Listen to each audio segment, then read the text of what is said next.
राजा शांतनु का विवाह गंगा से हुआ था।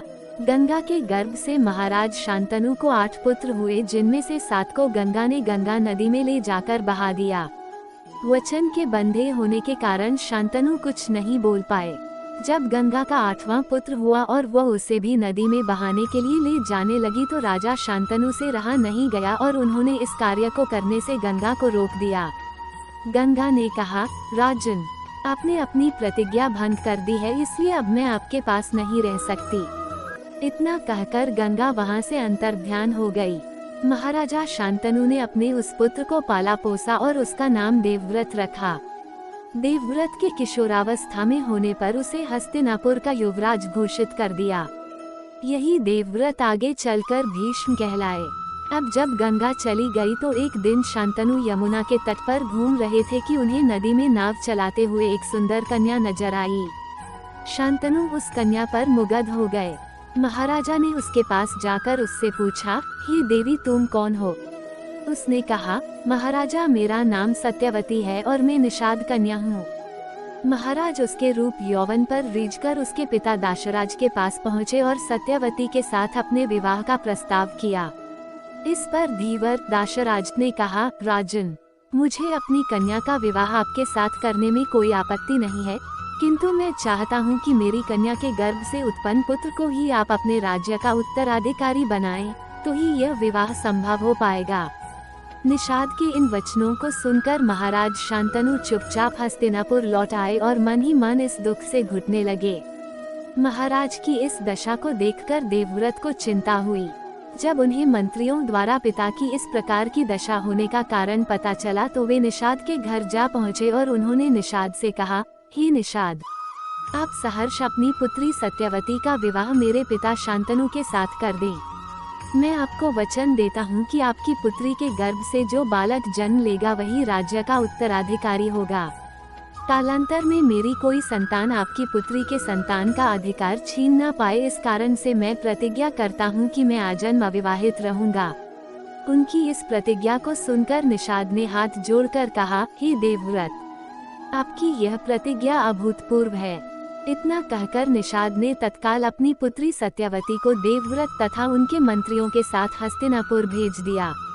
सत्यवती के गर्भ से महाराज शांतनु को चित्रांगद और विचित्रवीर्य नाम के 2 पुत्र हुए। चित्रांगद की युद्ध में मृत्यु हो गई, तब विचित्रवीर्य को सिंहासन मिला।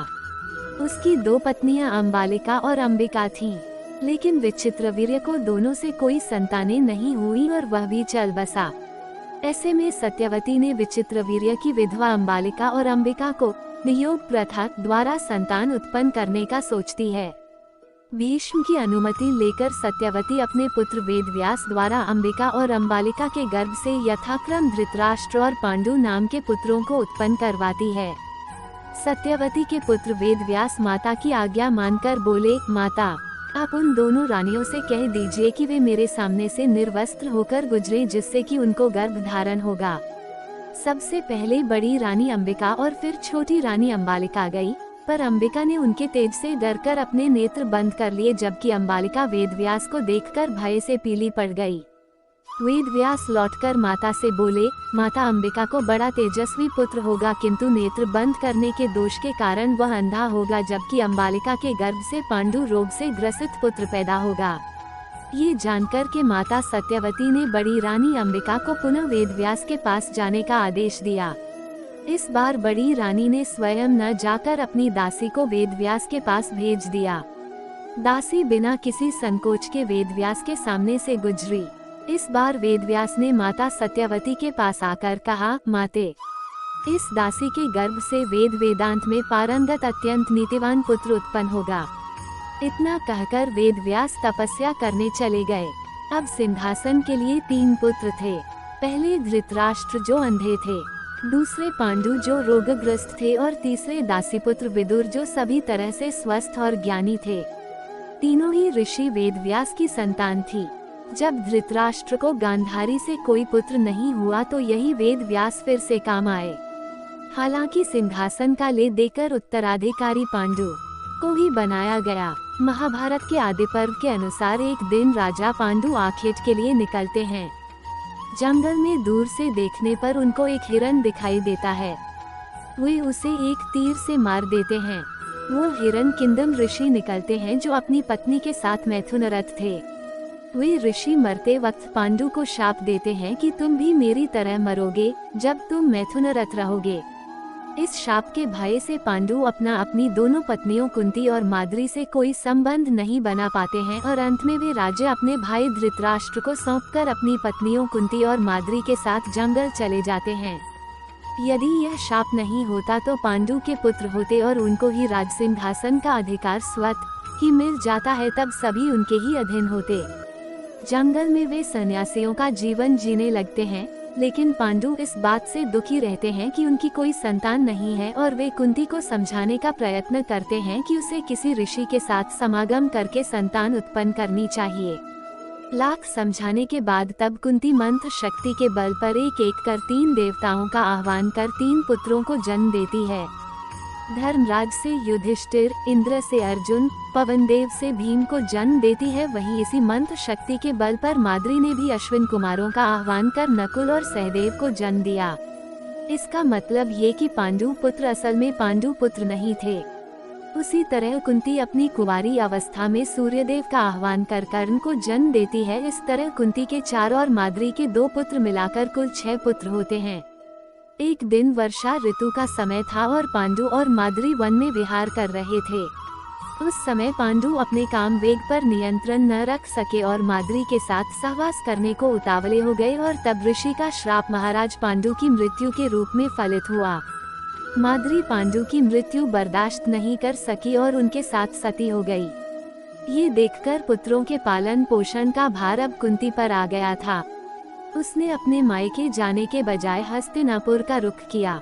हस्तिनापुर में रहने वाले ऋषि मुनि सभी पांडवों को राजा पांडु का पुत्र मानते थे, इसीलिए उन्होंने मिलकर पांडवों को राजमहल छोड़ दिया। कुंती के कहने पर सभी ने पांडवों को पांडु का पुत्र मान लिया और उनका स्वागत किया। राजमहल में कुंती का सामना गांधारी से हुआ। दोनों में अपने अपने पुत्रों को अधिकार दिलाने होड़ शुरू हुई। चलो मान भी ले कि उपरोक्त बताए गया सब कुछ हो गया था, तब भी महाभारत के युद्ध को होने से रोका जा सकता था यदि द्यूत क्रीड़ा का आयोजन नहीं होता। राजभवन में कौरवों और पांडवों के बीच द्यूत क्रीड़ा यानी चौसा खेलने को अनुमति देना भीष्म की सबसे बड़ी भूल थी। वो चाहते तो ये क्रीड़ा रोक सकते थे, लेकिन चौसा के इस खेल ने सब कुछ चौपट कर दिया। यह महाभारत युद्ध का टर्निंग पॉइंट था। भीष्म के इजाजत देने के बाद युधिष्ठिर ने द्रौपदी को दांव पर लगाकर दूसरी सबसे बड़ी भूल की थी, जिसके कारण महाभारत का युद्ध होना और भी पुख्ता हो गया। युधिष्ठिर ने अपने भाइयों और पत्नी तक को जुए में दांव पर लगाकर अनजाने ही युद्ध और विनाश के बीज बोए थे। दुर्योधन और शकुनी राजा धृतराष्ट्र के पास गए और उनसे चौसा के खेल का आयोजन रखने का आग्रह किया।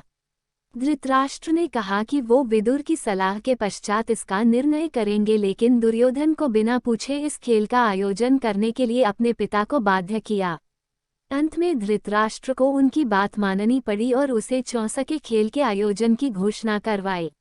विदुर को जब इस बात का पता चला तो उन्होंने धृतराष्ट्र को बताया कि इस खेल से हमारे कुल का नाश हो जाएगा, लेकिन पुत्र प्रेम में धृतराष्ट्र कुछ नहीं बोले। भीष्म पितामह भी चुप रहे। धृतराष्ट्र ने विदुर को युधिष्ठिर को खेल का न्योता देने को भेजा। अंत में युद्ध को टालने के सभी प्रयास विफल होने के बाद भगवान श्री कृष्ण हस्तिनापुर में पांडवों को 5 गांव देने का प्रस्ताव लेकर जाते हैं, जिसे दुर्योधन ये कहकर अस्वीकार कर देता है कि युद्ध किए बगैर मैं सुई की एक नोक भी नहीं दूंगा। पांडवों का शांतिदूत बनाकर श्री कृष्ण हस्तिनापुर भेजा। उन्होंने विदुर के यहाँ रुककर संजय को ये कहकर भेजा कि यदि वो उनको केवल 5 गांव ही दे दे तो वे संतोष करके संधि कर लेंगे। उधर दुर्योधन ने अपने पिता को संधि प्रस्ताव स्वीकार करने से रोकते हुए कहा, पिताश्री आप पांडवों की चाल समझे नहीं, वो हमारी विशाल सेना से डर गए हैं, इसलिए केवल 5 गांव मांग रहे हैं। अब हम युद्ध से पीछे नहीं हटेंगे। धृतराष्ट्र ने समझाया, पुत्र यदि केवल 5 गांव देने से युद्ध टलता है तो इससे बेहतर क्या हो सकता है, इसलिए अपनी हट छोड़कर पांडवों से संधि कर लो ताकि ये विनाश टल जाए।